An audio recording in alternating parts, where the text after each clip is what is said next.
कि भवादि भगवनं दिनममा समुद्र भवार्णवादं कर्माग्रहितांगं दासोऽहं तम शंकरा। बोले भोलेनाथ भगवान की जय। आज उत्तम दिवस की कथा प्रारंभ करते हैं, सब श्रवण करें। फलमांकाल राजा की जय। शिशोलक जी ने पूछा, महाज्ञानी सुत जी, आप संपूर्ण सिद्धांतों के ज्ञाता हैं। प्रभु, आप मुझसे पुराणों की कथा के सार तत्व का विशेष रूप से वर्णन कीजिए। ज्ञान और वैराग्य सहित भक्ति से प्राप्त होने वाले विवेक की वृद्धि कैसे होती है तथा साधु पुरुष किस प्रकार अपने काम, क्रोध और मानसिक विकारों का निवारण करते हैं। इस घोर कलिकाल में प्रिय जीव प्राय आसुर स्वभाव के हो गए हैं। उस जीव समुदाय में शुद्ध देवी संपत्ति से युक्त बनाने के लिए सर्वश्रेष्ठ उपाय क्या है? आप इस समय मुझे ऐसा कोई शाश्वत साधन बतलाइए जो कि कल्याणकारी वस्तुओं में भी सबसे ऊपर और उत्कृष्ट हो एवं परम मंगलकारी हो तथा पवित्र करने वाली उपायों में भी सर्वोत्तम पवित्र कारक उपाय हो तथा वह साधन ऐसा होना चाहिए जिसके अनुष्ठान से शीघ्र ही अंतकरण की विशेष शुद्धि हो जाए। उससे निर्मल चित्त वाले पुरुषों को सदा के लिए शिव की भक्ति प्राप्त हो जाए। सुत जी ने कहा, मुनिश्रेष्ठ सुनो, तुम धन्य हो क्योंकि तुम्हारे हृदय में पुराण कथा सुनने का विशेष प्रेम एवं लालसा है। इसलिए मैं शुद्ध बुद्धि और विचार कर तुमसे परम उत्तम शास्त्र का वर्णन करता हूँ। वह संपूर्ण शास्त्रों के सिद्धांत से संपन्न भक्ति आदि को बढ़ाने वाला तथा भगवान शिव को संतुष्ट करने वाला है। कानों में रसायन करने वाला अमृत स्वरूप तथा दिव्य है। तुम उसे श्रवण करो। हे मुने, वह परम उत्तम शास्त्र है। शिव पुराण, जिसका पूर्व काल भगवान शिव के ही प्रवचन किया, यह काल रूपी सर्प प्राप्त होने वाले महान त्रास का विनाश करने वाले उत्तम साधन है। गुरुदेव व्यास जी ने सनत कुमार मुनि का उपदेश पाकर बड़े आदर से संक्षेप में ही इस पुराण का प्रतिपादन किया था।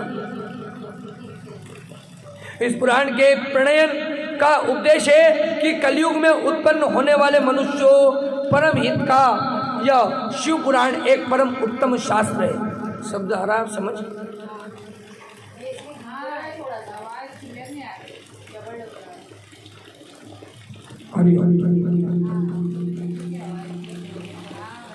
बोल भोलेनाथ की जय। अब ठीक है।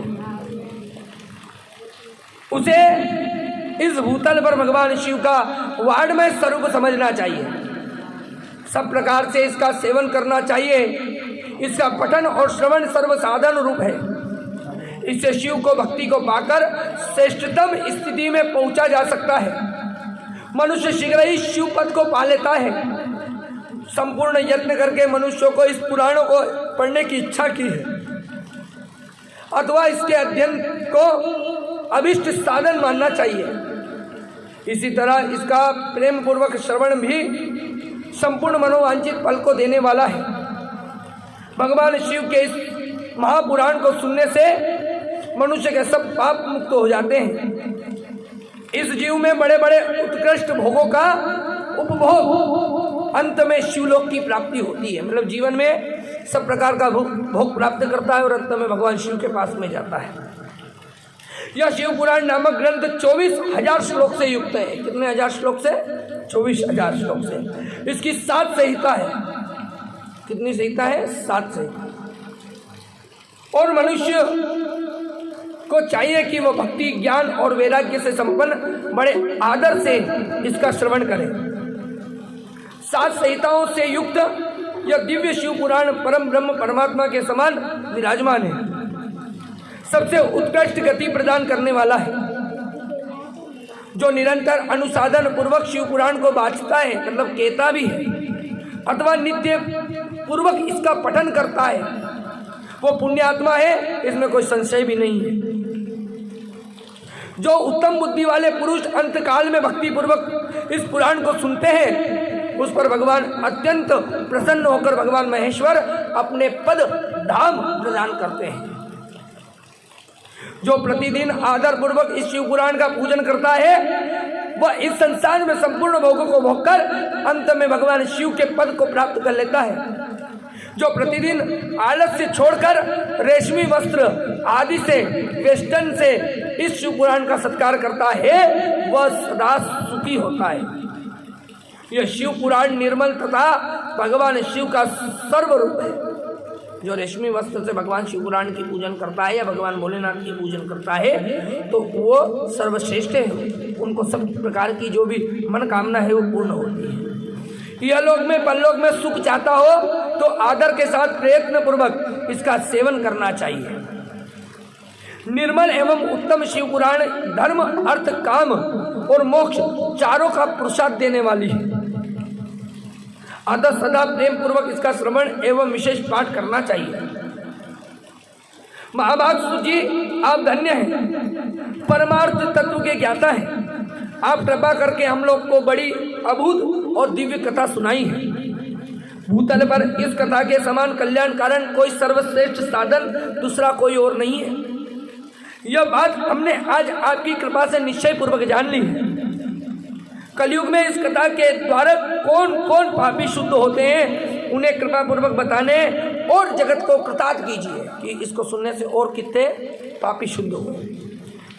सुजी बोले, मुने, जो मनुष्य पापी, दुराचारी, खल, काम, क्रोधी आदि में निरंतर डूबे रहता है, वह भी इस पुराण के श्रवण पठन अवश्य शुद्ध हो जाता है।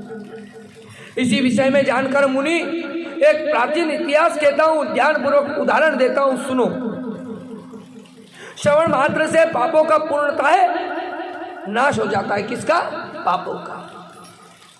बहुत पहले की बात है, कहीं किरतारों के नगर में एक ब्राह्मण रहा करते थे, जो ज्ञान में अति दुर्लभ दरिद्र रस बेचते थे तथा वैदिक धर्म से दूर थे। वह स्नान, संध्या आदि कर्मों से भ्रष्ट हो चुके थे और वेश्यावृत्ति में तत्पर रहते थे। उनका नाम देवराज था।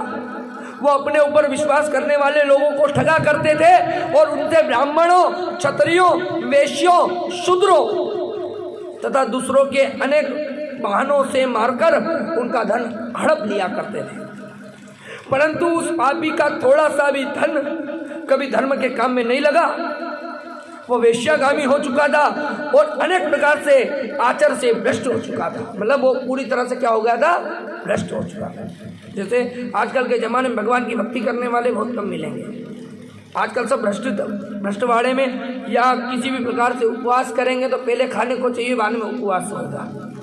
तो कर्म बाद में पहले भोजन मांगता आदमी, तो भ्रष्ट हो चुका है। क्योंकि उठते बराबर पहले भोजन की चाहना करता है और फिर भगवान को देखता है। आजकल लोगों के मुख में ही आ गया, खा पीने भजू दे हूँ, मतलब खा के पी के फिर भगवान को भजता हूँ। ऐसा नहीं, पहले भगवान हो फिर खाओ तो तुम्हारे को फल मिलेगा। वह एक दिन घूमता घूमता देवयोग से प्रतिष्ठानपुर झूसी प्रयाग में जा पहुंचा। कहाँ चला गया? प्रयागराज में। वह उसने एक शिवालय मंदिर देखा, साधु महात्मा एकत्र हुए थे। देवराज उस शिवालय में ठहर गया, किंतु वहां उस ब्राह्मण को ज्वर आ गया। क्या आ गया? बुखार। उस ज्वर से बड़ा पीड़ित होने लगा। वो ब्राह्मणों की शिव पुराण की कथा सुना रहे थे। ज्वर से पड़ा हुआ देवराज, वो ब्राह्मण मुखार बिंद से निकली हुई शिव कथा को निरंतर सुनता रहा। बुखार आ गया तो पड़ा हुआ बिस्तर में क्या करे? तो ऐसे ही होता है, जीवन भर कभी कथा नहीं सुनता, मगर अगर भगवान को किसी प्रकार भी प्रमाद देना है तो खटिया पे पटक देता है और कथा सुनवा देता है। एक मास के बाद ज्वर अत्यंत पीड़ित हो गए। अब महीना भर हो गया तो बुखार और तेज हो गया।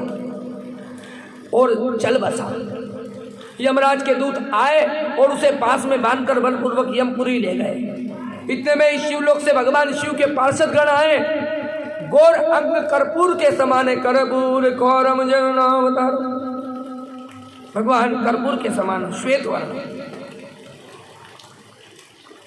उनके गोरे अंग कर्पूर के समान उज्जवल थे, हाथ में त्रिशूल थे, सुशोभित हो रहे।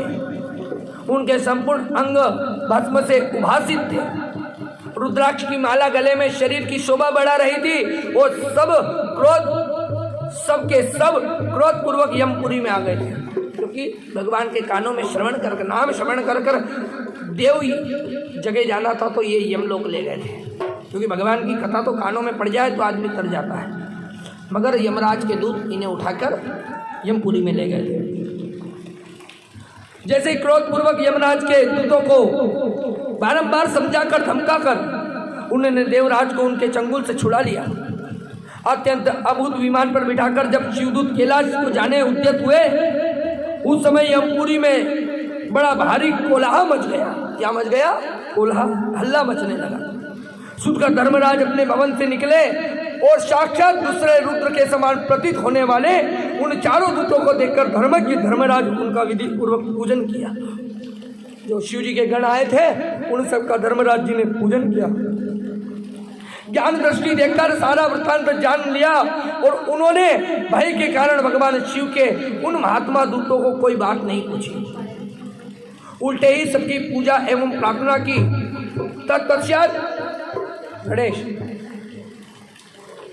तत्पश्चात शिवदूत कैलाश को चले गए। उन्होंने पहुंचकर उन्होंने उस ब्राह्मण को दया सागर शाम्ब शिव के हाथों में दे दिया। उन ब्राह्मण को क्या कर दिया? दया सागर भगवान शिव जी के हाथ में, वो जो देवराज था उसको ले जाके भगवान के हाथ में दे दिया। शौनक जी ने कहा, महाभाग आप सर्वज्ञ ज्ञाता है, सूत जी महामते हैं, आपके कृपा प्रसाद में बारंबार कृतार्थ हुआ। इस इतिहास को सुनकर मेरा मन अत्यंत आनंद में निमग्न हो गया। अतः अब भगवान शिव के प्रेम बढ़ाने वाली शिव संबंधित दूसरी कथा भी कही है। सूत जी बोले, शौनक सुनो, मैं तुम्हारे सामने गोपनीय कथा कहता हूँ। कथा वस्तु का भी वर्णन करूंगा, क्योंकि तुम शिव भक्तों के अग्रण्य हो, मतलब बहुत प्रथम हो, वेद वेताओं में श्रेष्ठ हो। समुद्र के निकटवर्ती प्रदेश में एक वाशकल नामक ग्राम था। वहाँ वैदिक धर्म से विमुख महापापी द्विज निवास करता था। सबके सब बड़े दुष्ट थे। उनका मन दूषित विषय भोग में लगा रहता था। वे न देवताओं पर विश्वास करते न भाग्य पाते, सबसे कुटिलता का व्यवहार रखते हैं, सबसे बैर रखते हैं और किसानी करते और भांति भांति के घातक अस्त्र शस्त्र रखते थे। वे व्यभिचारी हो गए थे, खल हो गए थे। ज्ञान वैराग्य का उनमें समृद्ध खत्म हो चुका था। सेवन ही मनुष्य के लिए परम पुरुषार्थ कहलाता है। ज्ञान वैराग्य का अगर सेवन आदमी करता है तो परम वैराग्य कहलाता है, मगर वो सब चीज उन बीजों के पास से क्या हो चुकी थी? खत्म। इस बात को वे बिल्कुल नहीं जानते हैं। सभी पशु बुद्धि वाले हैं। जहाँ के द्विज ऐसे, वहाँ के वर्णों के विषयों का क्या बात कहा जाए। जब कर्ता ही बेकार हो जाए तो फिर दूसरे जो ज्ञान लेकर काम करते हैं वो लोग कैसे होंगे? ये सोचो, अत्यंत वर्णों में लोग उन्हीं के भांति कुसज्जित कार्य करते थे। रखने वाले स्वधर्म विमुख एवं खल थे। वे सदा कुकर्म में लगे रहते थे, नित्य विषय भोगों में डूबे रहते थे। वहाँ सब स्त्रियां कुटिल स्वभाव की, स्वेच्छाचारिणी, पाप सक्त, कुसज्जित विचार वाली और व्यभिचारिणी है। कोई भी सद्व्यवहार नहीं करता था। क्या नहीं करता था? सद्व्यवहार। सदाचार सर्वदा शून्य था। कोई सेवा नहीं, कोई भाव नहीं, कोई भक्ति नहीं, कोई ज्ञान नहीं। सारी चीज वहाँ से क्या हो चुकी थी? खत्म। इस प्रकार दुष्टों का गांव हो गया था। कैसा गांव हो गया? दुष्टों का गांव। उस वाशकल नामक गांव में एक बिंदुक नामक धारी ब्राह्मण रहता था वो बड़ा अधम था। क्या था? अधम। दुरात्मा महापापी था। यद्यपि उसकी स्त्री बड़ी सुंदरी थी तो भी वह कुमार्ग पर चलता था। उनकी पत्नी का नाम चंचुला था। क्या था? चंचुला। वह सदा उत्तम धर्म में पालन करने लगी थी तो भी उसे छोड़कर वह दुष्ट ब्राह्मण वेश्यागामी हो चुका था। इस तरह कुकर्म में लगे हुए उस बिंदुक के बहुत वर्ष व्यतीत हो गए और उसकी स्त्री चंचुला काम से पीड़ित होने पर स्वधर्म नाश के भय से कलेश सहकर, या उसने देखा वो अच्छी थी, उसने कलेश सहा, पीड़ा सही, दीर्घ काल तक धर्म से भ्रष्ट नहीं हुई। सब सहते हुए भी वो अपने धर्म से क्या नहीं हुई? भ्रष्ट नहीं। परंतु दुराचारी पति के आचरण के प्रभावित हो आगे चलकर वह स्त्री दुराचारिणी हो गई, बुरी हो गई। इस तरह दुराचार में डूबे उन मूढ़ चित्त वाले पति पत्नी का बहुत सा समय व्यतीत होने लगा। तदंतर शूद्रा जातीय वेश्या पति बना हुआ वह दूषित बुद्धि वाला दुष्ट ब्राह्मण बिंदु समय अनुसार मृत्यु को प्राप्त हो नरक में जा गया। बहुत दिनों तक नरक का दुख भोगा और मूढ़ बुद्धि पापी विंध्य पर्वत पर एक भयंकर पिशाच हो गया। इधर उस दुराचारी पति बिंदु के मर जाने पर मूढ़ हृदया चंचुला बहुत समय तक तो पुत्रों के साथ अपने घर में रही। एक दिन देव योग से किसी पुण्य पर्व के आने पर वह स्त्री भाई बंधुओं के साथ गोकर्ण क्षेत्र में चली गई। तीर्थ यात्रा संगम से जाकर तीर्थ जल में स्नान किया और साधारण वस्त्र पहनकर अपने शरीर के मेल और अपने मन का मेल उतारकर बंधुजनों के साथ तीर्थों में घूमने लगी, यत्र तत्र घूमने लगी। घूमती घामती वह देव मंदिर में गई और वहाँ उसने एक देवयज्ञ ब्राह्मण के मुख से भगवान शिव की परम पवित्र मंगल कारिणी उत्तम पौराणिक कथा सुनी। कथावाचक ब्राह्मण कह रहे थे कि जो स्त्रियां पर पुरुष के साथ व्यभिचारिणी जाती है करती है वो मरने के बाद जब यमलोक में जाती है तो यमराज के दूत उसकी योनि में तपे हुए लोहे को परित्य डालते हैं, मतलब तपे हुए लोहे से उसके शरीर में डालते हैं। पौराणिक ब्राह्मण के मुख से यह वैराग्य बढ़ाने वाली कथा को सुनकर चंचुला भय से व्याकुल हो गई, कांपने लगी। जब कथा समाप्त हुई सुनने वाले सब लोग वहाँ से बाहर चले गए और तब वह भयभीत नारी एकांत शिव पुराण की कथा वाचने वाले उन ब्राह्मण देवता से बोली, ब्राह्मण मैं अपने धर्म को नहीं जानती थी इसलिए मेरे द्वारा बड़ा दुराचार हुआ है। स्वामी मेरे ऊपर अनुपम कृपा करके आप मेरा उद्धार कीजिए। आज आपके वैराग्य रस से ओतप्रोत इस प्रवचन को सुनकर मेरा मन भगवान की भक्ति में लग गया है, उद्धार कीजिए। स्वामी मेरे अनुपम कृपा आप मेरा उद्धार कीजिए। आज आपके वैराग्य रस से आमना सामना जब ओतप्रोत हुआ मेरा तो इस प्रवचन को सुनकर मुझे बड़ा भय लग रहा है। मैं कांप उठी हूँ, मुझे इस संसार में वैराग्य हो गया है। मुझ मूढ़ चित्त वाली पापनी को धिक्कार है।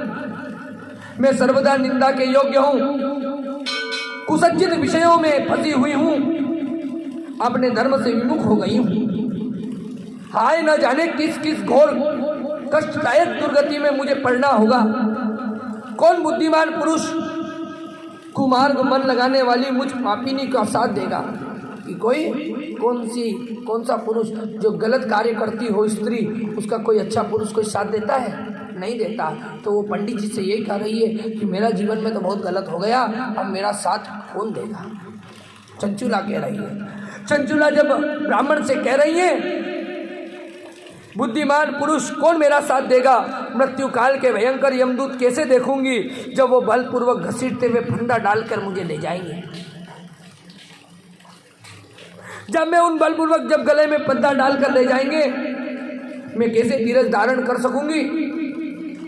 नरक में जब मेरे शरीर के टुकड़े किए जाएंगे उस समय में विशेष दुख देने वाली इस महाभयानक उस जगह को कैसे देखूंगी?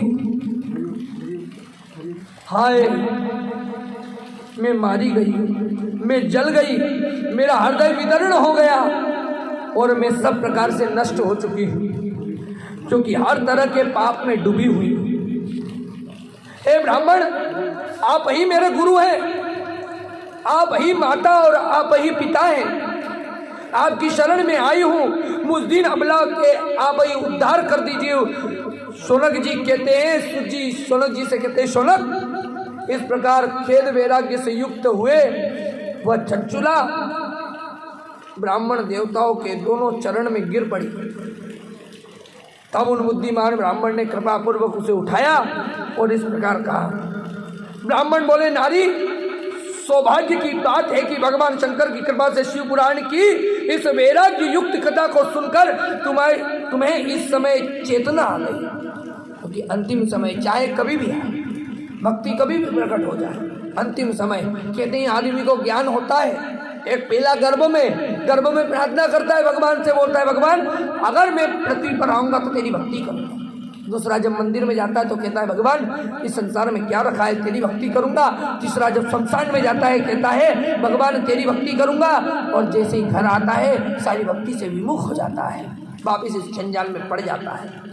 और आखिरी ये पुराण के सुनते समय जब व्यक्ति को अपनी भक्ति का ज्ञान प्रकट हो जाता है तो वो वैराग्य को धारण करने की कोशिश करना चाहिए।